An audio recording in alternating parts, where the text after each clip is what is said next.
के पत्ते के आकार की माफक नेत्रों में लाल डोरे हैं और बड़े प्रेम से देखते हैं, पलक उनकी लगती ही नहीं, एक टक देख रहे हैं और मानो मैं भी उनको एक टक देख रहा हूं।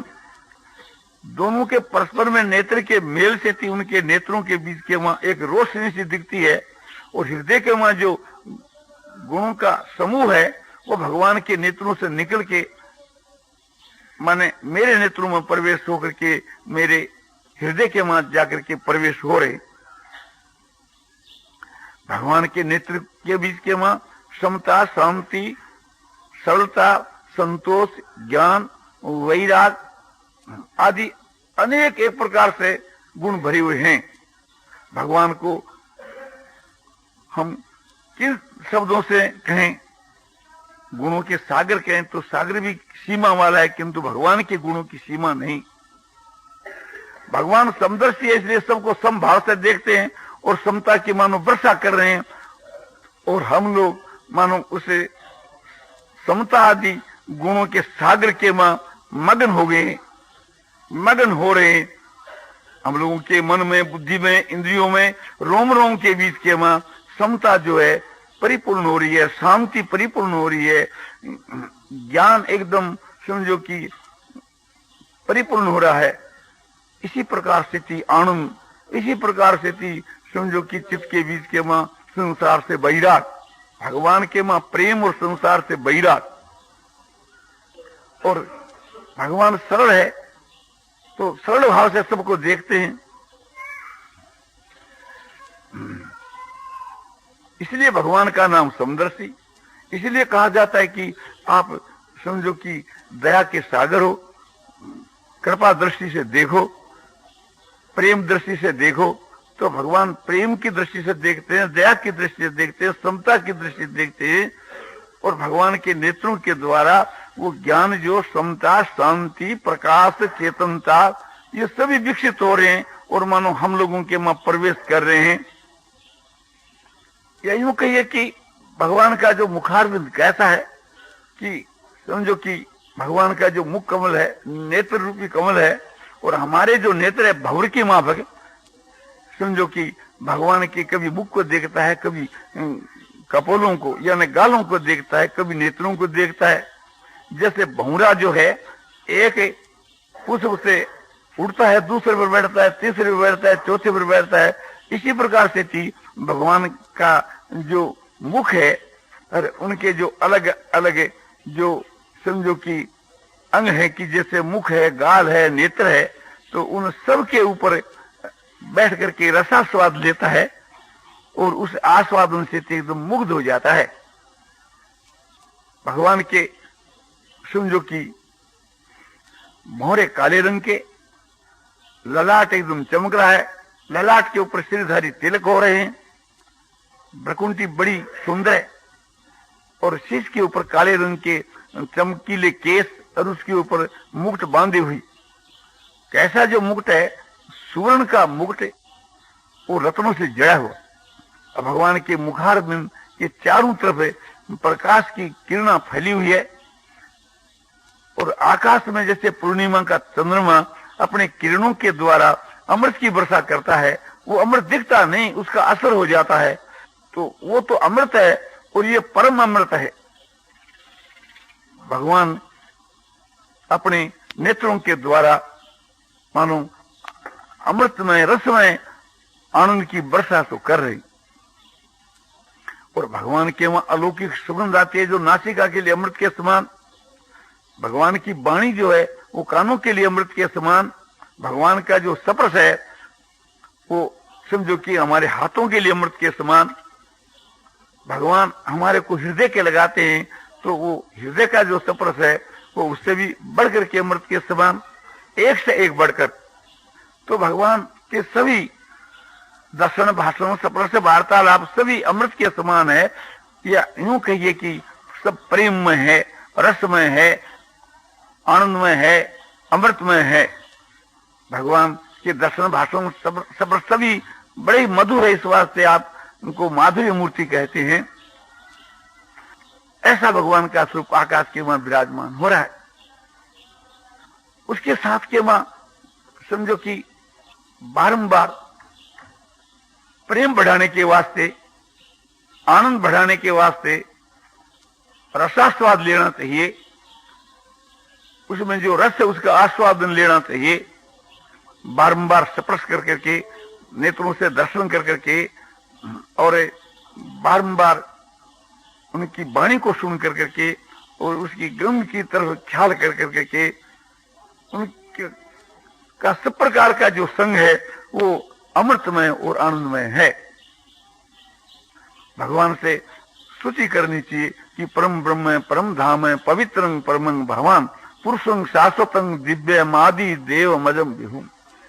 आप परम ब्रह्म हो, परम धाम हो, परम पवित्र हो, आप शाश्वत, आपको शाश्वत पुरुष कहते हैं, आपको दिव्य पुरुष कहते हैं, आप आदि देव अज हो और सब में आप सब व्यापक हो।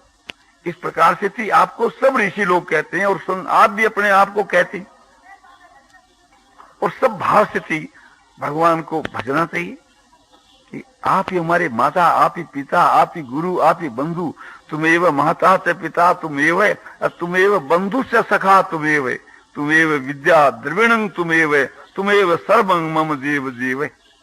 हे देव देव, भगवान के साथ में सब प्रकार का भाव किया जा सकता है और किसी के साथ में नहीं।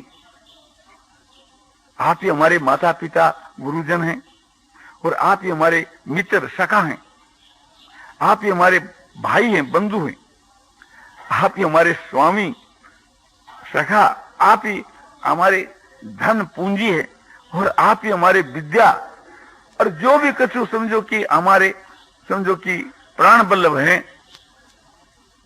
इस प्रकार से कि भगवान को समझ करके, और जिन वस्तुओं के वहां अपनापन है कि ये चीज मेरी, किंतु वो मेरी नहीं, सब भगवान की है, तो सबकी सब चीज भगवान के समर्पण कर देनी, अपने आप को भी भगवान के समर्पण कर देना। जब भगवान के हम समर्पण हो जाते हैं तो बड़ी भारी शांति मिलती है, प्रसन्नता होती है जिसका ठिकाना नहीं, और चित्त में कोई विकार नहीं रहता, भय तो पास में नहीं आ सकता, चिंता शोक भय ये जो विकार हैं इससे वो रहित हो जाता है, क्योंकि भगवान के भक्त के वहां स्वाभाविक ये बात बतलाई है। और भगवान से ये प्रार्थना करनी चाहिए कि जिस प्रकार का दर्शन आपका ध्यानावस्था में हो रहा है, बस ऐसा ही दर्शन में आपका प्रत्यक्ष चाहता हूं, और ऐसा ही मिलन भी आपका मैं प्रत्यक्ष चाहता हूं और कुछ भी नहीं चाहता, और आपसे कभी फिर वियोग हो ही नहीं, मैं सदा ही आपके पास रहूं, आप में हमारा परम प्रेम हो, विशुद्ध प्रेम हो, आप में परम श्रद्धा हो, और आपको हम कभी नहीं भूलें। आपके नाम का जप, आपके स्वरूप का ध्यान जैसा अब हो रहा है ये सदा ही कायम रहे, और इसका फल जो है एक प्रकार से आपका साक्षात दर्शन होना। तो इस प्रकार से भगवान का ध्यान करके उसमें मुग्ध हो जाना चाहिए, और इस प्रकार भगवान के साथ अंग संग करने से, अंगों का संबंध जोड़ने से उत्तरोत्तर आनंद बढ़ता चला जाता है। फिर भगवान के भक्त की जो चेष्टा है वो एक प्रकार से थी भगवान को खुश करने के लिए, भगवान को आह्लादित करने के लिए, और भगवान की सारी चेष्टा भक्त को खुश करने के लिए, इसलिए वो एक अलौकिक लीला रूप है। तो भगवान के ध्यान की बात कही और कुछ प्रेम की बात भी कही, तो इस प्रकार के करने से उत्तरोत्तर भगवान में प्रेम बढ़ता चला जाता है। जब भगवान में पूर्ण प्रेम हो जाता है तो फिर भगवान प्रकट हो जाते हैं। जब भगवान प्रकट हो जाते हैं तो उस समय के बीच के वहां भगवान का भक्त उसका दर्शन करके के मुग्ध हो जाता है, उसको अपने आप का ज्ञान नहीं रहता। भगवान तो भक्त को देखता रहता है, भक्त भगवान को देखता रहता है। फिर उन दोनों की जो चेष्टा है वो एक लीला है भगवान की। उन दोनों की परस्पर जो चेष्टा है एक दूसरे को आह्लादित करने के लिए और आनंद बढ़ाने के लिए होती है, और वो उत्तरोत्तर नित्य नया आनंद बढ़ता ही चला जाता है। तो उस समय के बीच के वहां ये अपने आप को भूल जाता है, वो अपने आप को भूल जाता है, केवल भगवान का ज्ञान रहता है। भगवान को छोड़ तो सकता ही नहीं। भगवान एक प्रकार से जब उसको छोड़कर अंतर्धान हो जाते हैं तो वो हृदय से भगवान को नहीं भूलता, भगवान को अपने नेत्रों में, हृदय में बसा लेता है। जहां उनके नेत्रों की वृत्ति जाती है वहां भगवान ही दिखते हैं, जहां मन की वृत्ति जाती है वहां भगवान ही दिखते हैं। और वो देख देख करके अपने मुग्ध होता रहता है और उसके बीच के वहां क्षमता आ जाती है,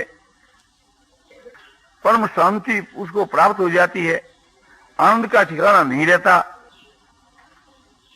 और यही बात ब्रह्म की प्राप्ति में और यही बात भक्ति के द्वारा सगुण भगवान की प्राप्ति में बतलाई है।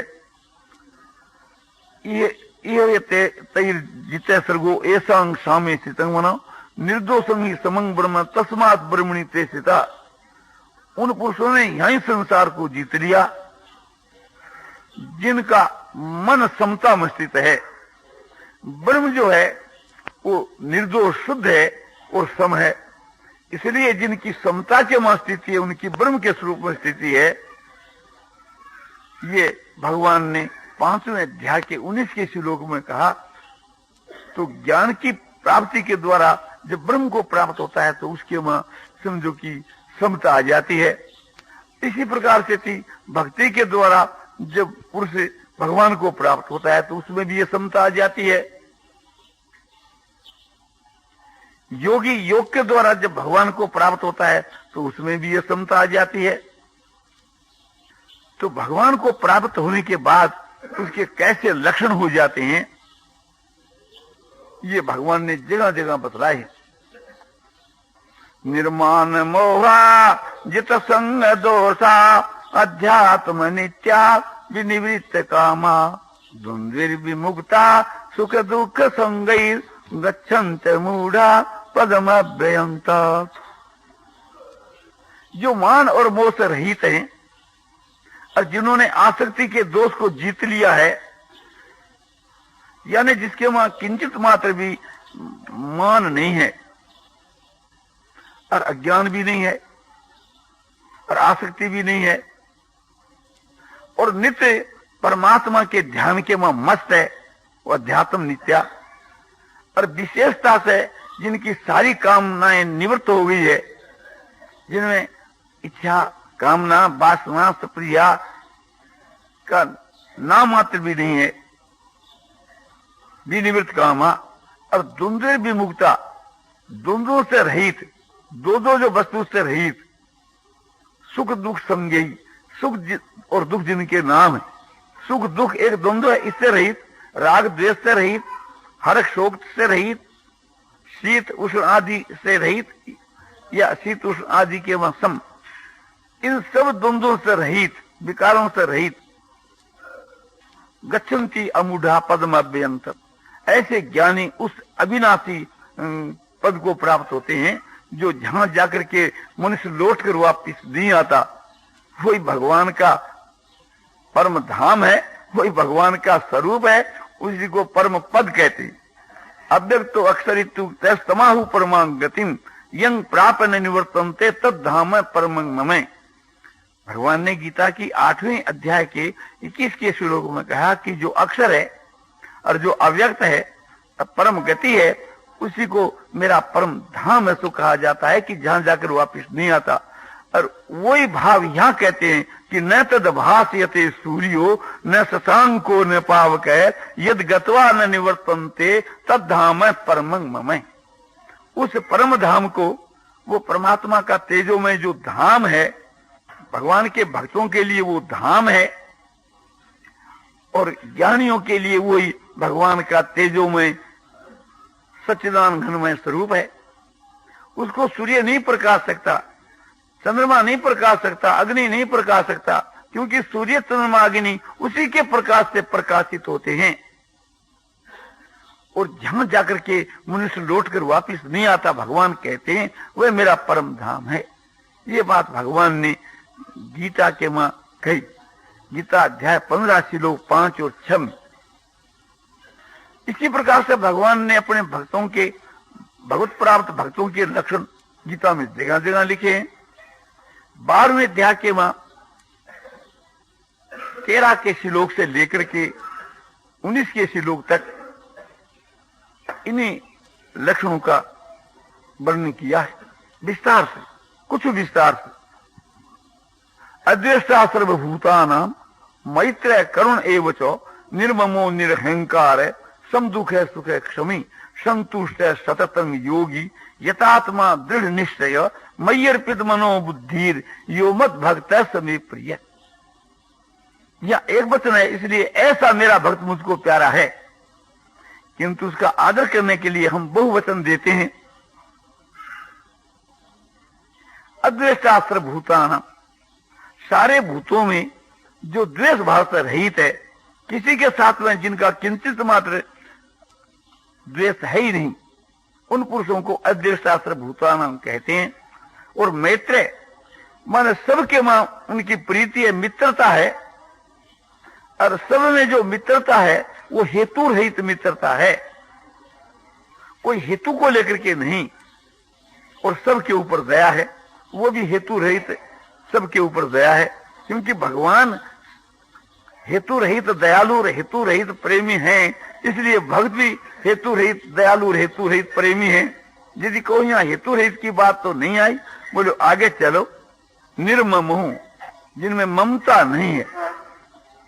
माँ जो है उसका बच्चे पर प्रेम भी होता है और दया भी होती है, तो उसके साथ में ममता है कि ये मेरा लड़का। गाय जो है उसका भी बच्चे पर प्रेम होता है, दया भी होती है, किंतु उसका ये भाव होता है कि ये मेरा बाछा, तो मेरापन है, या मेरापन नहीं। ममता है वही हेतु है, तो ममता से रहित। और ममता से रहित होकर के मैं ममता से रहित हूं, ऐसा जो अभिमान है, अहंकार है, उससे भी रहित। निर्ममो निरहंकार, और सुख दुख में सम, जैसा ही सुख वैसा ही दुख। और क्षमी क्षमावान, कोई उसका कितना ही अपराध कर दे वो बदला नहीं चाहता। यदि उसको शिक्षा देने के लिए, उसके हित के लिए किसी प्रकार का उसको दंड देता है, तो उस दंड के बीच के मां परम दया और परम प्रेम भरा हुआ है, उससे उसका सुधार होकर के उद्धार तक हो सकता है। भगवान के हाथ से जो मारे जाते हैं वे मुक्त हो जाते, क्योंकि भगवान की मार के मां लाखों करोड़ों मायों की दया से भी बढ़कर के दया भरी हुई है। मां अपने लड़के को मारती है, गुरु अपने शिष्य को मारता है, किस लिए? उसके हित के लिए, उसके सुधार के लिए। और भगवान तो केवल सुधार के लिए ही नहीं, उसके उद्धार के लिए। भगवान खुद कहते हैं कि परित्रणाय साधूनां विनाशाय च दुष्कृतां धर्म संस्थापनार्थाय संभवामि जुगे जुगे। साधुओं के उद्धार करने के लिए और दुष्टों को दंड देने के लिए, या समझो कि उनको विनाश करने के लिए, तो उन विनाश में उनका उद्धार है। जो भगवान के हाथ से मारा जाता है उसका समझो कि अनायास कल्याण हो जाता है। जैसे कंस का हो गया, मारीच का हो गया, रावण आदि का हो गया, अनेकों का हो गया। और धर्म के प्रचार के लिए भगवान कहते हैं मैं जुग जुग में अवतार लेता हूं, संभवामि जुगे जुगे। और जो भक्त है उनका ये भाव होता है कि भक्तों का ये भाव होता है कि वह साधुओं के उद्धार के लिए नहीं, वह साधुओं की सेवा करने के लिए और दुष्टों का संहार के लिए नहीं, दुष्टों के साथ उपेक्षा करने के लिए और धर्म की स्थापना के लिए नहीं, धर्म की मर्यादा के अनुसार चलने के लिए, धर्म का पालन करने के लिए भगवान के भक्त भी जुग जुग में अवतार लेते। तो फिर अपने विषय पर आ जाता हूं। अद्वेष्टा सर्वभूतानां मैत्रेय करुण एव च निर्ममो निरहंकार सम दुख सुख क्षमी। वे क्षमामान होते हैं, अपने साथ में कोई बुराई करता है तो उसकी भलाई करते हैं, उसकी बुराई का बदला नहीं चाहते। असंतुष्ट सततम योगी यथात्मा दृढ़ निश्चय। ऐसे महात्मा पुरुष हर वक्त आनंद के मां मगन रहते हैं। और कैसे वे पुरुष हैं कि जिन पुरुषों ने अपने मन को जीत लिया है और जिनकी बुद्धि स्थिर है। ऐसा जीता हुआ मन और स्थिर की बुद्धि वे क्या करते हैं कि भगवान में समर्पण कर देते हैं। मयि अर्पित मनो बुद्धि, जिन पुरुषों ने मुझ परमात्मा में मन और बुद्धि को लगा दिया है, ऐसे मेरे प्यारे भक्त मुझको प्राप्त होते हैं। यानी मेरे प्यारे भक्त मुझको प्यारे हैं। प्यारे हैं कहने का भी अर्थ समझना चाहिए कि जो अत्यंत प्यारे होते हैं वे भगवान को प्राप्त होते। बुद्धि का लगाना क्या कि बुद्धि से थी परमात्मा को प्रत्यक्ष करना, और प्रत्यक्ष किए हुए परमात्मा के स्वरूप के मन का लगाना यह कि मन से थी समझो कि परमात्मा के स्वरूप का अनुभव करते रहना, मन से उसका मनन करते रहना, उसके ध्यान के बीच के मस्त रहना। तो ये भगवान ने गीता की 12वीं अध्याय के 13 और 14 की श्लोकों में बताया। फिर आगे कहते हैं कि यस्मा नोदिष्टे लोको लोका नोदिष्टे हर्षाम हर्ष भयो बेगई मुक्तो यसत में प्रिय। भगवान के भक्तों के वो कैसे लक्षण होते हैं कि जिन पुरुषों से कोई भी जीव कोई भी प्राणी उद्वेग को प्राप्त नहीं होता, किसी के भी मन के मां भय नहीं होता, उद्वेग नहीं होता, दुख नहीं होता, क्रोध नहीं होता, ये विकार नहीं होती। उसके खुद के भी किसी की क्रिया को देख करके चित्त के मां उद्वेग नहीं होता, उद्वेग भी नहीं होता, और भी कोई प्रकार का विकार नहीं होता। जो ऐसे जो पुरुष हैं हर्षाम हर्ष भयोद्वेगी मुक्तो ये सत्य में प्रिय, जो हर्ष अनुकूल में हर्ष होता है इससे भी रहित, और प्रतिकूल के बीच के मां जो ईर्ष्या होती है, भय होता है, उद्वेग होता है, क्रोध होता है, दुख होता है, इन सब से भी रहित, ऐसा मेरा भक्त भगवान कहते हैं मुझको प्यारा है। अनपेक्ष है, सुचिर दक्ष है, उदासीनो गदयथ सर्वारम परित्यागी यो मत भक्त समय प्रिय। कहीं कहा भक्तिमान ये समय प्रिय, कहीं कहा यो मत भक्त समय प्रिय, भाव एक ही है। तो अनपेक्ष है, जिसको किसी भी संसारिक पदार्थ की परवाह नहीं, उसको अनपेक्ष कहते हैं। सूची माने बाहर भीतर से शुद्ध पवित्र, ऐसा जो पुरुष है वो पवित्र है। उनके दर्शन से, भाषण से, स्पर्श से, वार्तालाप से पापी भी पवित्र हो जाता है। अनपेक्ष है, सुचिर दक्ष है। बाहर की पवित्रता सोचाचार और सदाचार, और हृदय की पवित्रता अंतःकरण की शुद्धि। उदासीन, पक्षपात से रहित, और गतव्यथ है, व्यथा से रहित, दुख से रहित, क्रोध से रहित, और सर्वारंभ परित्यागी, संपूर्ण आरंभों के बीच के मां जिन्होंने कृतापणे का त्याग कर दिया, सर्वारंभ परित्यागी। अनपेक्ष है, सुचिर दक्ष है, उदासीनो गतव्यथ है, सर्वारंभ परित्यागी यो मत भक्त सभी प्रिय। ऐसा मेरा भक्त मुझको प्यारा है। माने जो क्रिया करता है उसमें कर्तापणे का अभिमान नहीं है, वो तो भगवान के अर्पण हो चुका, उसकी तो क्रिया भगवान की ही समझो कि आपने सता से हो रही है, उसमें कोई अलग करता नहीं।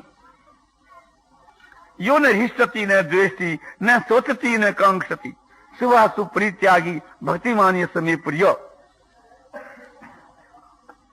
अनुकूल के बीच के मां उसको हर्ष नहीं होता, प्रतिकूल को देख करके उसके मां द्वेष नहीं करता।